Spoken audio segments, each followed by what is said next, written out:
Cuando yo digo que ellos eligen el mal para sus vidas, hablo de una parte no filosófica, sino de una parte sociológica. Porque en este caso, cuando hablamos del mal, tenemos que hablar del bien también. ¿Qué es el bien? Si ellos eligen el mal, ¿por qué no eligen el bien? No eligen el bien porque ellos creen que el bien no es un bien verdadero. El bien, tal como se entiende el bien, tal como ha sido construido socialmente, dicen ellos, no es un verdadero bien, porque el bien ahí se equipara con la razón, se equipara con la ley positiva, la ley que castiga, se equipara con ciertos principios sociales, con ciertas instituciones. En definitiva, el bien es como la ideología de los patronos y de la iglesia, que en definitiva explota a los trabajadores, al pueblo. Entonces ellos dicen, ese bien, ese famoso bien, no es ningún bien.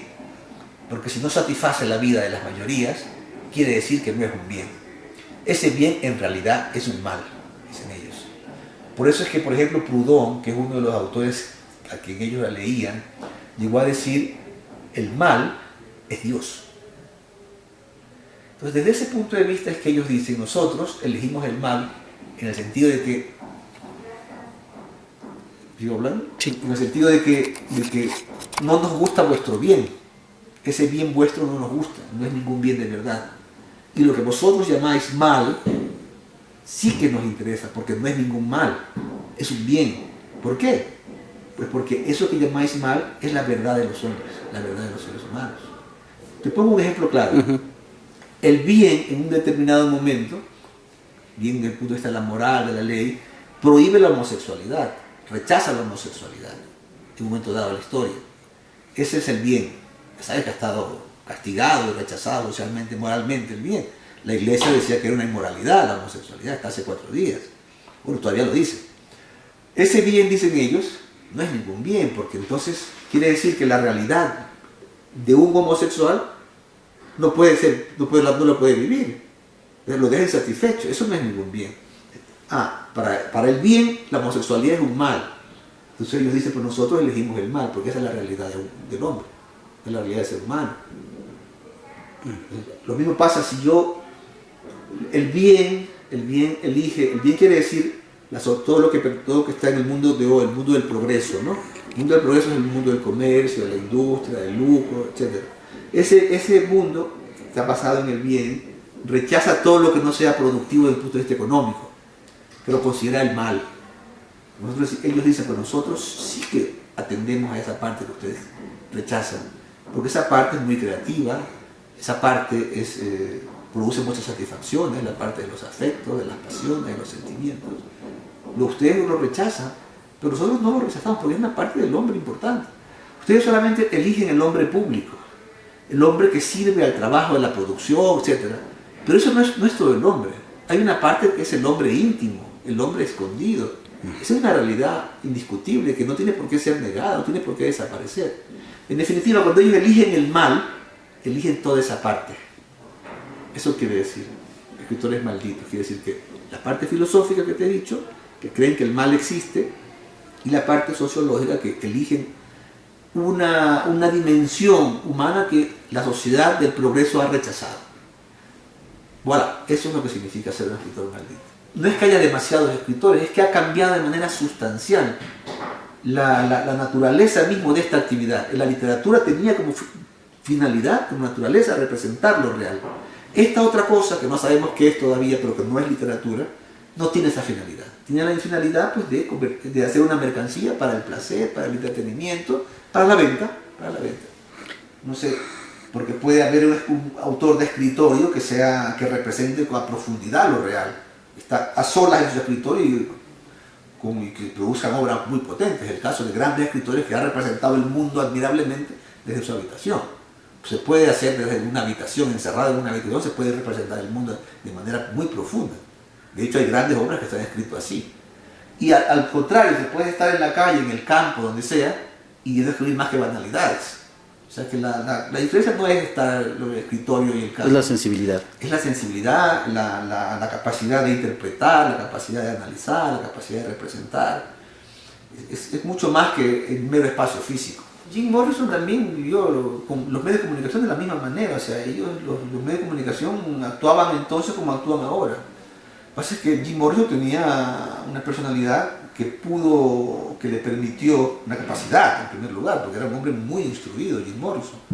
Era un intelectual, verdaderamente. No era un cantante cualquiera, un borracho, un drogadicto, como a veces se dice, que era un drogadicto, el Rasputín del rock, simplemente. No, Jim Morrison era un intelectual. Jim Morrison había asimilado, leído a Nietzsche, a los filósofos. Y cuando cantaba en primer lugar sus propias canciones. Él escribía las canciones. Segundo, cuando cantaba, actuaba, porque él sabía de teatro. Él había asimilado las teorías del teatro de la crueldad, de Antonin Artaud, un pensador del teatro. Él actuaba porque él había estudiado cine, y había estudiado con grandes directores de cine, como von Sternberg, con quien actuó Marlene Dietrich. Entonces, por ejemplo, se ha observado que Morrison, cuando actuaba, ponía en prácticas ciertas técnicas de Marlene Dietrich. O sea que no es cualquier cosa lo que estamos hablando de un artista con capacidad para escribir letras profundas, rupturistas, radicales, supercríticas, con capacidad para interpretar, para poner en juego una confluencia de literatura y teatro, con capacidad de convertirse, de actuar como actúa una actriz, una estrella de cine, una mujer que sabe actuar. Y por otra parte, un hombre que ha asimilado los ritos chamánicos, porque él cuando bailaba trataba de no imitar, sino de adquirir la dinámica interior, psíquica, y también el movimiento físico de los chamanes. Entonces, la consecuencia era espectacular. No se puede minimizar y banalizar tanto y decir que Jim Morrison ponía a la gente a bailar y se producían unas grandes grescas por azar, no. Él buscaba eso. No hacía concesiones al público. Yo ahora para que tú quieras, tú hágalo, para que tú me aplaudas hago lo que tú quieras, me convierto en un mono para divertirte. Que va, Jim Morrison los desafiaba y incluso los insultaba a veces a su público. O sea que no es culpa de los medios de comunicación que no salgan cantantes como él. Me hubiera gustado saludar, estrechar la mano de Baudelaire, de Antonin Artaud, de William Burroughs, de muchos de ellos. Casi de todos, menos de todos. No voy a hablar mal de mis autores. Lo que sí te digo es que yo no soy un agiógrafo, es decir, no escribo pretendiendo hacer que los autores sean santos, ni mucho menos, ni dar la imagen de la... Aquí hay muchas críticas también, porque yo he tratado de escribir biografías con lo que está documentado, sin esconder nada. Lo que está documentado, lo que está investigado, lo he puesto aquí. Y la leyenda que convierte a todos en unos héroes y tal, eso no lo he tomado para nada. Aquí no hay leyendas, no hay conjeturas, no hay hipótesis ni nada. Los has humanizado, los has bajado de pedestal. Lo único que ha sido investigado, comprobado, documentado, eso está puesto aquí. Por mucho que sean cosas feas a veces, pero ahí está. Que toda la cosa heroica no está, porque estos son solo interpretaciones, leyendas, de lo que quieren hacer de ciertos personajes unos santos, o que estén más allá de la historia, no. Y la parte miserable también está aquí. ¿Qué hubieras hablado por ejemplo, con Jim Morrison, si hubieras tenido la oportunidad? Mira, a mí me impresionó mucho Jim Morrison, una conversación que él tuvo con uno de sus colegas de la banda de Doors. Él le preguntó a Ray Manzarek, le preguntó, ¿tú cómo te ves a ti mismo en el futuro? ¿Cuántos años querrías vivir, no?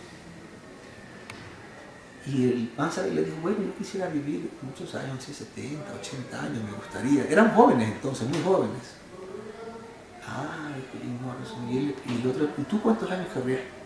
Dice, yo no me veo viviendo muchos años. Dice, yo me veo como una cosa que pasa así, una luz, un fuego, y después desaparece. Pero que ya no puede ser olvidado. Él se veía, y me dio mucha pena a mí que se veía así, como siendo muy joven, se veía a nivel profundo como alguien con una existencia fugaz. Era como si supiera que tuviera un destino, ¿no? de la fugacidad. Y eso tenía que ver también con la influencia que sobre él ejercían los escritores malditos, porque es casi una cita, casi una repetición de un poema de Antonin Artaud, que dice que hay un momento en que él va a estallar en el aire, todos sus pedazos caerán por así, y no podréis jamás olvidarme, dice Antonin Artaud. Jim Morrison me dio mucha pena porque estaba muy influido por eso. O sea, era un muchacho que sufría mucho, se veía como un destino muy doloroso, en definitiva, un destino doloroso. Entonces yo, si hubiera estado con él, lo que me hubiera gustado es hablar de eso, de ese destino que él veía para él. Y que se cumplió porque murió a los muy jovencito, 27 años. ¿Cuál fue de los 10 el más difícil para ti, plasmarlo en el libro? Mira, escribir sobre Bukowski me llenó de rabia, porque terminé convencido de que era un farsante, un impostor. Terminé detestándolo. Lo más difícil fue entender, lo más difícil fue Baudelaire, Charles Baudelaire, el autor de Las Flores del Mar. Y después entender a Arthur Rimbaud, el autor de Una temporada en el infierno. Son muy difícil llegar a comprender qué pasó con estos dos grandísimos escritores. ¿Por qué terminaron como terminaron? No lo podía entender, me costó entenderlo. Al final lo entendí y me dolió. Me dolió lo que... La crítica más radical, la más poderosa y la más profunda que se haya hecho jamás a la sociedad moderna y al capitalismo, la han hecho los escritores malditos. Más profunda y más radical y más poderosa que la crítica de Marx, me parece a mí. Con eso te digo todo, creo. ¿No? ¿Quién más, por ejemplo, te hizo falta? ¿Quién más te hizo falta que te hubiera gustado? Hombre, me hubiera gustado poner aquí a dos personajes más, sobre todo, a Louis Ferdinand Céline y a Jean Genet. Son dos escritores franceses.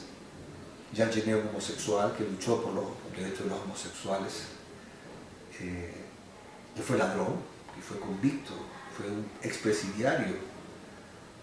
Jean-Paul Sartre le dedicó un libro llamado Saint Genet como que fuera un santo. Y Céline escribió un libro que se llama Viaje al fin de la noche. Me hubiera gustado escribir sobre él también. Terminó siendo fascista, Céline. Pero esos dos personajes, esos dos los echo de menos aquí. ¿Qué esperas de la crítica de tu libro? Espero que la crítica se base en la lectura, en una lectura detenida y profunda, honesta, o sea, honrada. Que se lea de veras el libro, es lo que quisiera, lo único que quiero.